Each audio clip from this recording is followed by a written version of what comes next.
am looking at some of this stuff tonight. I brought down some stuff from Pennsylvania, and it's not anything really connected to any town or anything. It's some of my family stuff, but what I talk about, I have a collection of family Bibles and a collection of tintypes and daguerreotypes, and I figured I'd share those real quick just for some historical interest. And it's midnight, so I figured I'd tape this and put it on Facebook first, and then tomorrow I'll post it on YouTube. But it's pretty neat though. There's a lot of neat things here. I suppose what I'll do here is I'll probably start with the oldest stuff and then go to the newest, and then I'll talk about the Bibles real quick. But this is what piqued my interest here. These two pictures here I have are daguerreotypes. They were made between 1830 and 1850. Some of the earliest photos known. Not these ones, but daguerreotypes were the earliest photo making process. And I'm really dumbing this down because I don't know it myself, and there's like 15 or 20 other inventors that made other types of photos. But if you look at these, if I move them back and forth, you can almost see how they kind of disappear and shine and glare and everything. They look like mirrors. But these are from the Maxwell family in Fairview. And this is J.J. Maxwell. He had the foundry in Fairview. And this is his probably his courting photo that he gave his wife, Sarah Maxwell. And this is his parents. And if you look in the photo, you can see how they tinted them even back then with blue and different color. These are pretty neat photos there. Those are the two oldest photos there. And then, you know, I think a lot of people know about these photos here. I think this is J.J. Maxwell's daughter, Anna Maxwell. This is called tintype. And they were also known as daguerreotypes, and they were made the whole way up until 1950. In some cases, if you walk on the sidewalk, they would still make these back in the day. But they started out in the 1860s, and it's pretty neat there. And here's a whole bunch of examples here of tintypes. No one that anyone would know, but I still have them here. This one here is pretty neat. This is a mother and daughter. This is probably from 1850, one of the earlier tintypes. And they came in these nice little cases. So this broke, but you see a little latch here? So back when this was not broken, you would latch that and you'd have like a little book.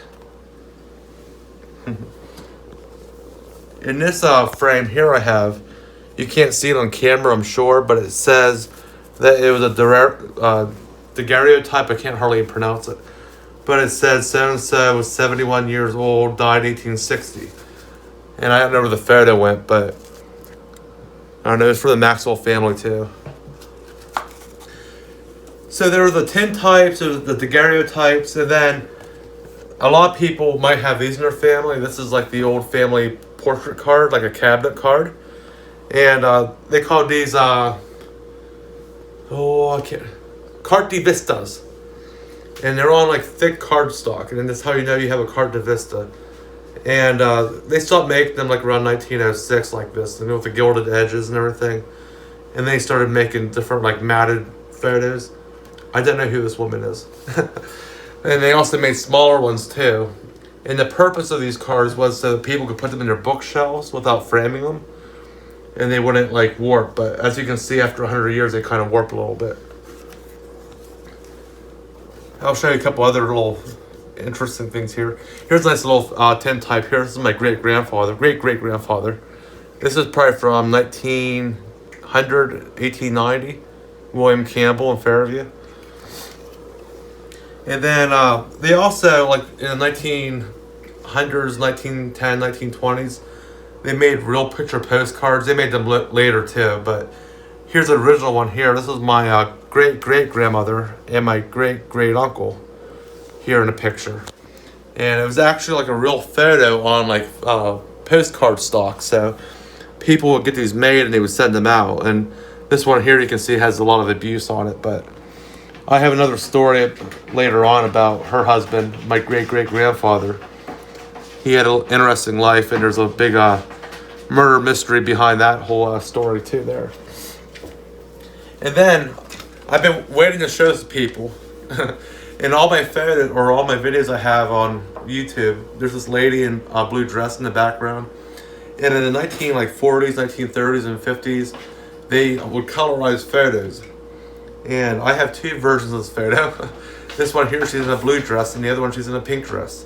And my grandma, I think she has the one with her in a pink dress, and this one here's the blue dress. But this is my great-great-grandmother, Pearl Mahoney Collins. And I talked about the Collins family cemetery in a previous video, and this is her. She's not buried there, but that was her husband's family that had that cemetery. So that's pretty interesting. But there's some other neat things here too. This is the old family history book, or the old photo book from the Maxwell family. And it's falling apart here, but these are all the old photos. These are all cabinet cards. There's a couple tintypes in here. There's a Civil War officer there. That was J.J. Maxwell. Ulysses S. Grant. That's J.J. Maxwell later on in the years. That's right before he died in 1904. I'm not sure who that is. But they have all these photos. These ones here, I think, might be Daguerreotypes. No, these are the early tintypes from the 1860s, 1870s. Abe Lincoln. These are cabinet cards. They're pretty popular. I don't have anything here worth $1 million. It's probably worth like $15. And then look at these dresses here in these cabinet cards. Right after the Civil War. I'm not sure what you consider that. Looks like a garbage bag she's wearing. I don't know. And there's a whole bunch of different photos here.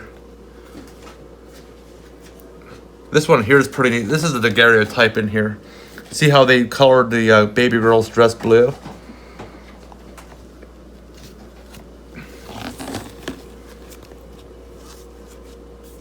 And I don't know. I think there might be another one in here that might be interesting. See, this one here is the daguerreotype. It has the pink. See how they put pink on the cheeks? And this is Ella Maxwell. So I talked in one video about how Ella only showed one side of her face because she had something like a stroke or something. That's Ella before something happened. I don't want to keep picking on her, but... And they have a whole series of pictures here. You can tell that they kind of like put rose color on their cheeks. That's James Maxwell. That's J.J. Maxwell's son. That's J.J. Maxwell, back when he was a young father. Mary Maxwell, Margaret Maxwell. These are all the children from that family in Fairview. Even in this photo here, they put red on their cheeks too. So. In this picture here, they painted their brooches gold. I'll show you one thing too. See if I can find a picture here. But on the back of these photos, if I can get one out, they put back in the day you had to pay tax on photos, so they would put like a revenue stamp on the back of these photos. And the Smithsonian is looking at me like I'm crazy right now trying to get one of these photos out, but I'll try to get it out. Of course, as a young kid, I was always messing around with these, so. Try here. Oh, I'll try it. I'm not sure if I have any other ones. I know I have one here somewhere.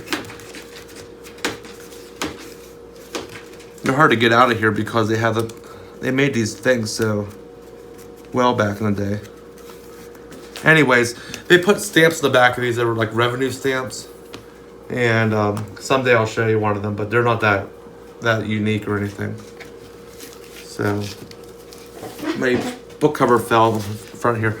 The one bad thing about these old books, they fall apart pretty common. I have the spine for this. I'm going to get restored someday. But if you come around here, I'm going to talk about these real quick. These are family Bibles, the books around the pictures. And I'm putting these in the video too because, I mean, I can't speak for 10 minutes about these, but they're pretty interesting anyways. And back here, these are some of the first ones I got. These are all German Bibles. This is from like 1850. It's all in German, obviously. And it's in really good shape, too. And then this came from the same family. And if anyone's related to this family, let me know. I'll give you your Bible back. In old family Bibles, they put family history in them, which is why I look for them. And this one here, we used to have like a whole section in the middle of the book for the family history. And here's all the people that were born. It starts in 1894 by some Henry Conrad, born February 16th, 1894. And then there's a bunch of family members named Klee, Klee. So it must be the Klee family, Conrad family. I got this by down below Katanning. And these are the people that died. And this Bible back here, my great uncle was going to throw it away along with a bunch of other books because he didn't know who it belonged to. But he called me up, luckily, and I talked to him. And this is the I think the Byers family Bible, but there's no information in it about the Byers. I just know it came from the Byers family, and I can tell in the back here from the tintypes because I've seen other pictures of the family members, and today you can't tell who's who anymore.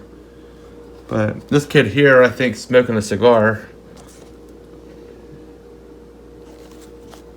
But that's from the 1870s, 1850s, but I think it's some relation to the Scott store in Fairview. Oh, it's a Scott family, Byers family is what it was, I guess. But and then this Bible here is pretty neat. If you see the front cover here, it has a skull and crossbones, and there's actually a skull and crossbone there. This was the Institute of Oddfellows, or is that the Institute? Yeah, I think so. But I'm not sure if it was my great-grandfathers or great-great-grandfathers. I think maybe my great-great-grandfather bought it, because I don't think my great-grandfather was a member of the IOOF, as you can see here. But that came from the lodge, and you can see how it's all decorated. And look at the illustration back then. And there's a family history section in this one, too. In the Byers family one, it was missing. They took it out. And that's what a lot of people did back then. They didn't want the whole book. But this one here is interesting. It has my grandmother and great-grandfather and people in it. If I can find it here real quick. Oh, there we go. So, I think my great-grandmother or someone was getting ready to write everyone's names in the Bible here, and they never got around to it. So, but we have everyone else here written down. But there's my great-grandfather, great-grandmother, grandmother, a brother that died. I think he was only a couple days old, or not even a day old, actually. William Regis Campbell. And then her uncle, Claire Campbell, and I'm not sure who Mary Ann Campbell is. Oh, that must have been Mary Wiles. That was my great-great-grandfather's wife, Mary Wiles, but I never saw anyone write Mary Ann. But I'm borrowing these off my grandma, so I figured I'd do a video real quick, get the back to her, because I don't think she likes me having them down here in Virginia. So, so the very best for last. I'll bring it over here so you can see it better. This Bible here is the old Collins family Bible, and I believe this is probably the Bible that was probably at the either at the family homestead out in Parker Township, or it was maybe at the cemetery that I visited a couple days or weeks ago, I guess it was now. But this is the old Catholic Bible from the family, and it's missing its binding, but I'm gonna get it restored. And you can see it's in pretty good shape still. And it looks like something that came off Indiana Jones. But I like these old clasps on these Bibles. And since this Bible here is already falling apart, it just comes in pieces like that. But this Bible here was printed in 1872. And it has a real nice front page here. That's the front of it. They probably kept this at the family house. I don't think it was at the church, but it could have been. But in here, they also have a family history section.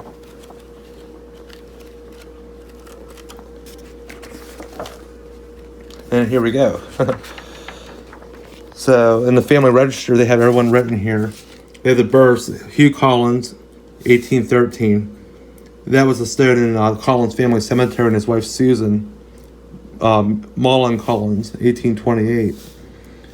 And it goes down through all these different family members here. And these are all the deaths. So Hugh Collins died 1885, and it's pretty neat to connect this with the cemetery up there by Fairview. And I think that's about it for this. So, well, thank you for looking through this stuff with me. I know it's a quick little show through it all, but if you want to look at anything in more depth, please let me know. And yeah, it's something interesting to look at from time to time. So, hope you enjoyed it. Please like and subscribe, and I'll see you soon.